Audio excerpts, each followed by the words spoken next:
cheat sheet here to keep me from getting off track. That's a great testimony, James, wherever you're at. I'm already getting emotional, and I'll apologize beforehand. But my name is J.P. Carroll, and I'm an alcoholic, recovering alcoholic. I'm 59 years old, and alcoholism runs deep in my family on both sides. I always say that I'm half Irish and half Scottish, which makes me a whole alcoholic. And so alcohol affected me when I was 6 years old.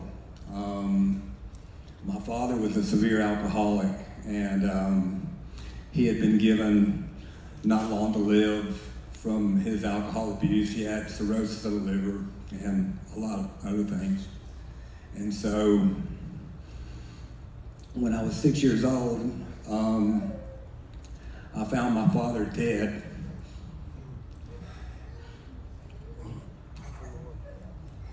And that's not how a 6-year-old is supposed to learn about death. And so addicts and alcoholics have a way of saying, I'm not hurting anybody but myself. Just leave me alone. I'm not hurting anybody but myself. But I can tell you that this disease of alcoholism and addiction affects so many people that you don't realize. And it traumatized me as a child. And I never forgot it. And so what I learned later on in Damascus Road was that I had a genetic predisposition for alcoholism that was passed down to me by my father, and it's usually passed from father to son, although there are other ways to get it.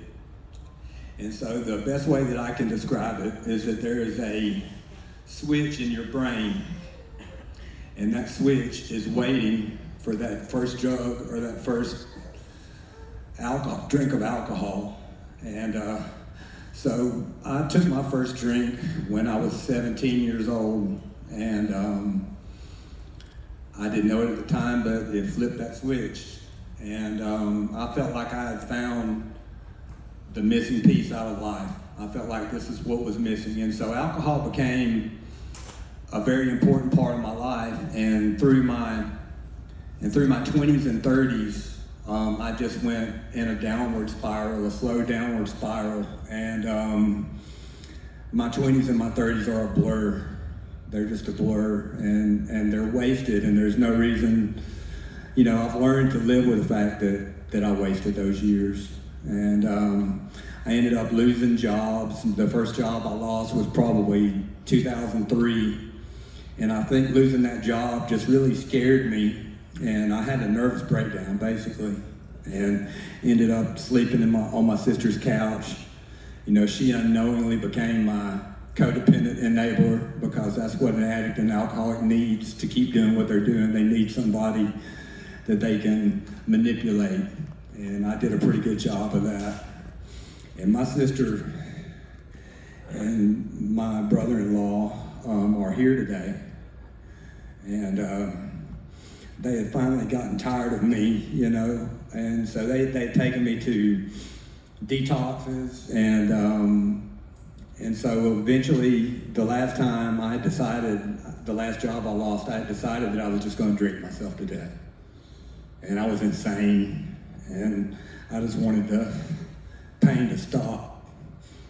And so luckily they came and they got me, and they took me.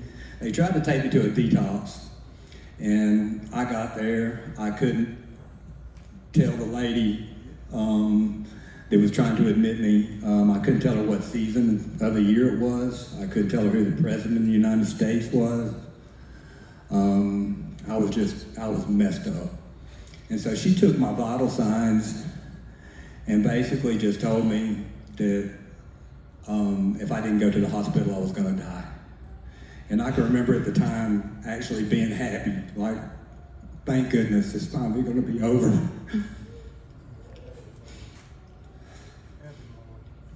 So that's another joke that I always tell. Is like it's kind of like the Jeff Foxworthy "you might be a redneck" joke. It's you might have a drinking problem if you're so messed up that detox won't take you. And so I ended up going to the hospital, and not long after that, my sister and my brother-in-law, they knew somebody. My brother-in-law knew somebody who had his son was in Damascus Road, this place in Covington called Damascus Road. And so they decided, well, we're going to take you there, whether you like it or not. And so they took me down this long driveway to a house in Oxford, Georgia. And that was August 17th, 2007. And I was broken, I was hopeless, and I was terrified. And when I got there, Butch and Joan made me feel welcome, even though I was kind of scared of Butch. And I'll talk about that later, but I remember when they left that evening to go home, I followed them out to their car like a little stray dog. I would have went home with you if you let me. I would have slept in the yard. And so what I saw was a lot of people there who had light in their eyes. There was something different about them. And so what I saw was a lot of guys who were facing their problems like men head on. And there was something that they had, and I wanted that. I didn't know how I was going to get it, but I wanted it. And so I was a 41-year-old alcoholic hermit, and I was here with these 20-something-year-old guys, you know, trying to figure out, and I learned a lot about the different drugs that they were suffering from and the jail time that was hanging over their head. And it was like, I learned a lot. And I just saw what God was doing in their life, and I wanted it. And so, this being a memorial for Butch, I have to talk about Butch Scruggs, and I just don't know what to say about him. But there was something larger than life about him, and it was like really intimidating. I was scared and ran. And the only person that I can compare that to is one time, a long time ago, I met the singer Johnny Cash, and he kind of had that same larger than life feeling about him.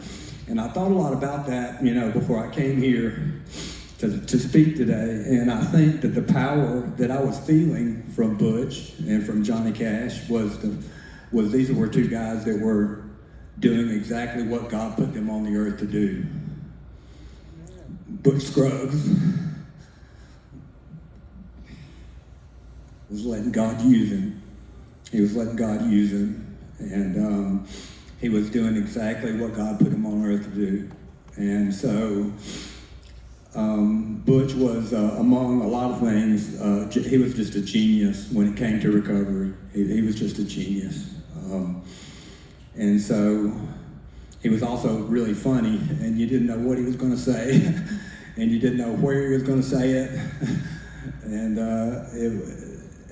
I remember a story when I first was able to bring my car to the program.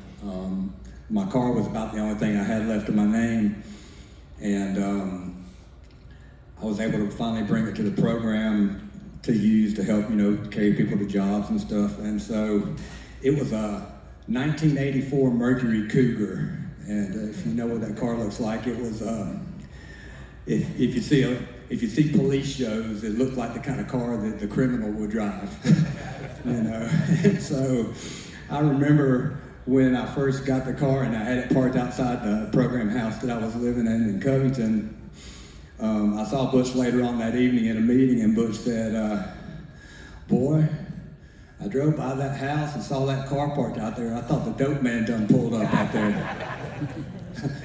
And so that's an example of Butch. And so Butch had a way of just looking inside you, and you couldn't hide from him. And he could he could just cut right to the heart of everything. And he had one sentence that he would say, and I know a lot of people here have heard it, and I'm going to talk a little bit about it, but he would say, "Tell me your success story." That's right. And if you were at Damascus Road as a client, you did not have much of a success story. and so, but in your mind, you still feel like, I'm not that bad. You know, you're using buddies, and your drinking buddies are going to tell you, you don't have a problem, man, you're all right. Butch would be, tell me your success story. And I would, that just really just cut me, you know, because I didn't have one. And so I'm not bragging now, but I got a good job, and I own my own home. I have a good relationship with God and my family and my friends. And I feel like I finally am starting to get a success story, and I'm not done yet. I'm not done yet. And so I want to give a message to the guys here that are currently at Damascus Road. I don't know where you guys are. And my message is just don't give up. I was as hopeless as somebody could possibly be when I got to Damascus Road. And if I can do it, I promise that you can do it too. And you just have to work. And I can remember one time, I did a lot of you guys do sprinkler work by any chance? Okay. I remember James. I remember James before he came to the program working at Gwinnett Sprinkler. I remember James, and I can remember a time when I was working on a job site, and Dwayne showed up and happened to see me walking carrying a stick of 6-inch main on my shoulder, and he looked like he was about to bust. He was so proud, and because he saw me when I got there, and then he saw me turn into a beast, which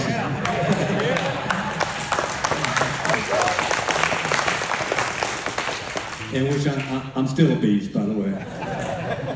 So you have to work. And so if you guys still use the Staying Sober book, if you're still learning about that, I can tell you that there's a lot of things in that book that I still use today, and one of them is the relapse prevention techniques, which I'll explain that a little bit to the people here who might not know. But when you have a little clean time, when you're in recovery and you relapse, it happens up here way before you actually do it. It starts with a thought, and you got to learn how to stop that thought before it goes that progression, because it's going to turn into an obsession, and then it's going to turn into an action. And then, so when I'm cutting the grass now and I have a thought come in my head that, man, a cold beer sure would be nice, I'd be like, no, well, going to jail would be nice. You know, and I'll stop myself, and that technique has helped me a lot. And it's like I heard a preacher say one time that you can't keep birds from flying over your house, but you can keep them from building a nest in your chimney. So you just got to stop that thought in your head.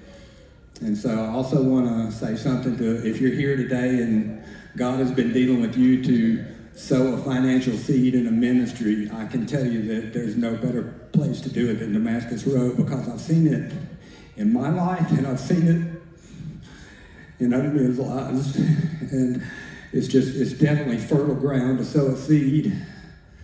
And so I just want to say in closing that I first arrived at Damascus Road on August 17, 2007. On August 17, 2025, I marked 18 years sober.